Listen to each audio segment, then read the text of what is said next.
Hi welcome to MV stock. This is Madhu. Modern టైమ్స్లో మధ్యతరగతి ప్రజల జీవితాలు ఆగమాగమవుతున్నాయి. డొమెస్టిక్ ఎక్స్పెన్సెస్ తడిసి మోపడే వారు అల్లాడిపోతున్నారు. వస్తున్న ఇన్కమ్కి మంత్లీ బడ్జెట్కి అస్సలు పొంతనుండడం లేదు.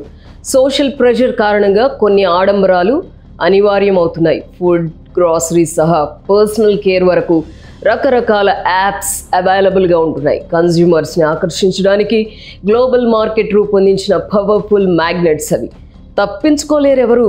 పైగా వాటిని యూజ్ చేయడం ఫ్యాషన్గా మారింది. ఎంత కొనుగోలు శక్తి ప్రదర్శిస్తే అంత స్టేటస్ అన్నమాట. పెద్ద మాల్స్కి వెళ్ళడం, బ్రాండెడ్ అవుట్లెట్స్లో వస్తువులు కొనడానికి ఇదే ముఖ్యమైన రీజన్. గ్యాడ్జెట్స్ మొదలు డ్రెస్సెస్ వరకు ప్రతిదీ కాస్ట్లీవే యూజ్ చేయాలన్న మెంటాలిటీ కూడా బాగా వ్యాపిస్తోంది. దీంతో అదనపు ఆదాయ మార్గాల కోసం నానా తంటాలు పడాల్సి వస్తోంది.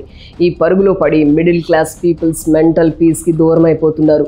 ఇటీవల వెల్లడైన ఒక సర్వే ప్రకారం ప్రస్తుత యువత లగ్జరీ వస్తువులను ఎడాపెడా కొంటున్నారట. ఉద్యోగులు, మిడిల్ క్లాస్ ప్రజలు ఈఎంఐలలో కాస్ట్లీ వస్తువులు తెగ కొనేస్తున్నారట. మార్కెట్లో 75% లగ్జరీ వస్తువులు కొనేది మధ్యతరగతి ప్రజలేనట. లగ్జరీ వస్తువుల ధరలు తగ్గలేదు, కానీ రిచ్గా కనిపించాలన్న యావతో మిడిల్ క్లాస్ పీపుల్ వీటిని కొంటున్నారు. పరిస్థితిని చూస్తే ఇది మార్కెట్ శక్తుల ట్రాప్గా కనిపిస్తోంది అని అనలిస్టులు పేర్కొంటున్నారు. అంతకంతకు ఈ వైఖరి పెరుగుతూ పోతోందే తప్ప తరుణోపాయం కనిపించడం లేదు. మరోవైపున జీత భత్యాలు ఆశించిన రీతిలో పెరగడం లేదు. కోవిడ్ అనంతర కాలంలో జాబ్స్లో అనిశ్చితి సైతం పెరిగింది.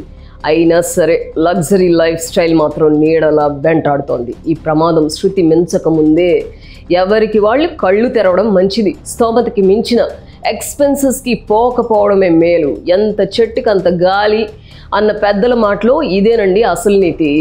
సో మినిమలైజ్ చేస్తారు కదా, ప్లీజ్ థింక్ ఇట్.